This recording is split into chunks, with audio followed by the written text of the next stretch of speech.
Developing now, the Justice Department released over 3 million pages of files today related to the investigation into convicted sex offender Jeffrey Epstein. Let's get straight over to Jeff Harris at the live desk with all of those details. Now, Taylor, we are still combing through all of these pages. We know over 2,000 videos. Also, over 180,000 images are included in this latest batch, which comes 6 weeks after the deadline mandated in the Epstein Files Transparency Act. Deputy Attorney General Todd Blanche defending that missed deadline today, saying, quote, 2 Eiffel Towers worth of documents were reviewed to protect the victims, and some files are still being withheld. Any depiction of CSAM or child pornography was obviously excluded. Anything that would jeopardize an active federal investigation. And finally, anything that depicts or contain images of death, physical abuse, or injury. Take a look here. Among the millions of documents included, this email exchange with Elon Musk from 2013, coordinating a trip to Epstein's Caribbean island, and a 2014 email from a former Obama White House aide showing Epstein paid for a trip that she took to Europe. The documents also containing references to President Trump, but Blanche shooting down the narrative that the DOJ is trying to protect him, while also stating that Epstein himself never accused Trump of criminal wrongdoing. This mantra out there that, the Department of Justice is supposed to protect Donald J. Trump, and that's what we were telling. That's not true. That was never the case. We are always concerned about the victims. Speaking of Epstein survivors also speaking out tonight, some saying they're being gaslighted by the administration, claiming they haven't been prioritized throughout this entire process. The DOJ released documents with their names. Some of them had their phone numbers and addresses attached. And you want to preach about transparency? Perhaps you were being, to me, it's deliberate. Now, based on a preliminary review, there is no suggestion that appearing in these documents implies any wrongdoing or criminal conduct. Blanche adding in that press conference earlier today, members of Congress can access unredacted versions of these files, which many expressed frustration about after prior releases. Joining us now to dive into the legal challenge further is former U.S. Attorney John Fishwick. John, thank you for being here tonight. First of all, what do the ramifications for being held in contempt of Congress actually look like for the Clintons? Is it financial? What could the ramifications be? Didi, the ramifications are serious. If you're found in contempt of Congress for defying a subpoena to testify at a deposition, you can be sentenced by a judge to up to 12 months in jail and or a $100,000 fine for defying that subpoena. So they're very serious. And the fact that both Republicans and Democrats voted today to find them in contempt out of the House Oversight Committee, I would fully expect that the Clintons are very seriously considering reversing course and testifying in those depositions because the consequences are significant.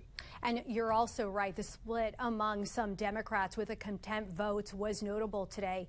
The Clintons do claim that the subpoenas are invalid and legally unenforceable. That's what they're saying. But there have also been some legal experts who say they do not have a case. What is the legal standard for depositions and for it to be transcribed, as that came up today as well? Yeah, I think it's going to be hard for the Clintons to negotiate ground rules that give them some sort of favoritism. It's going to need to be transcribed and be under oath. So if they do go to trial, though, these cases are fairly open and shut. Did you receive a subpoena? Did you show up to testify? And if you didn't, that's going to be perceived as contempt. So the other defenses about it being overbroad, et cetera, I don't think they'll fly. These are very much open and shut cases. Did you receive a subpoena and did you show up and testify? Separately, John, several conservative Supreme Court justices now appear skeptical of President Trump's attempt to fire Federal Reserve Governor Lisa Cook. As we listen to the justices' comments today, take a listen to this. Your position that there's no judicial review, no process required, no remedy available, a very low bar for cause that the president alone determines. I mean, that would weaken, if not shatter, the independence of the Federal Reserve that we just discussed. What are some of the implications here? You just heard Justice Kavanaugh's comments. If they do side with her for the extent of presidential power, what does this mean for President Trump? Yeah, so Didi, Justice Kavanaugh has been a leader in this area. The Supreme Court has given President Trump wide latitude to replace folks at the federal at the FTC and also at the NLRB, saying basically he can let those people go or fire them for any reason. But as relates to the Federal Reserve, Justice Kavanaugh and other conservative justices say that's a little different. That goes back to the original first bank in this country. You've got to have a good reason to let that person go, and there's got to be some sort of process. It doesn't mean that Lisa Cook has lifetime guarantee for a job, but it means that because it's the Federal Reserve and it involves money and monetary policy, the Supreme Court is saying there's got to be a little more process if you're going to fire her. You can fire a lot of other folks at executive agencies, but as relates to the Federal Reserve, Justice Kavanaugh and the other justices are saying you got to go a little more slowly. There's got to be a real process. Former U.S. Attorney John Fishwick, 2 cases that we are watching. We will check in with you soon. Thank you. Thank you. Mr. President, are you going to sue Trevor Noah? Last night in a post, you alluded that something could be coming. Yeah, well, he said that I spent time on Jeffrey Epstein's island. I didn't. I mean, he's a lightweight, this guy. He's a terrible, I think he's terrible. I thought he did a terrible job at the Grammys. I thought the whole Grammys was terrible. I watched part of it. It's not watchable. But he was a lousy host. I'd say not as bad as Jimmy Kimmel, but pretty close. And no, he made a statement about me and Jeffrey Epstein. I have nothing to do with that. I have nothing to do with Jeffrey Epstein. And in fact, if you look at the DOJ, they announced, they released 3 million pages. It's like this is all they're supposed to be doing. And frankly, the DOJ, I think, should just say, we have other things to do, because that whole thing has turned out, I mean, other than Bill Clinton and, Bill Gates and lots of people that there are a lot of questions about it, but nothing on me. But it was even sort of better than that, because they found that Jeffrey Epstein and this sleazebag writer named Michael Wolff were conspiring against Donald Trump to lose the election.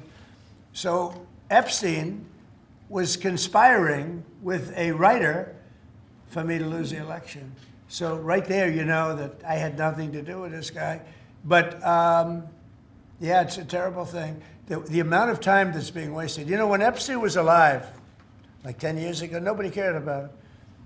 But they're only doing it. But now it's really hitting back on them because Bill Clinton is such a big part of it. The Democrats are pushing it.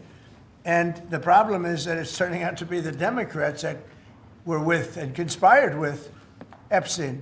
So I think you're probably going to see a little pullback from them. But think of it. They were working together to try and help me lose the election. But this is the Oval Office, so I guess that didn't work out too well.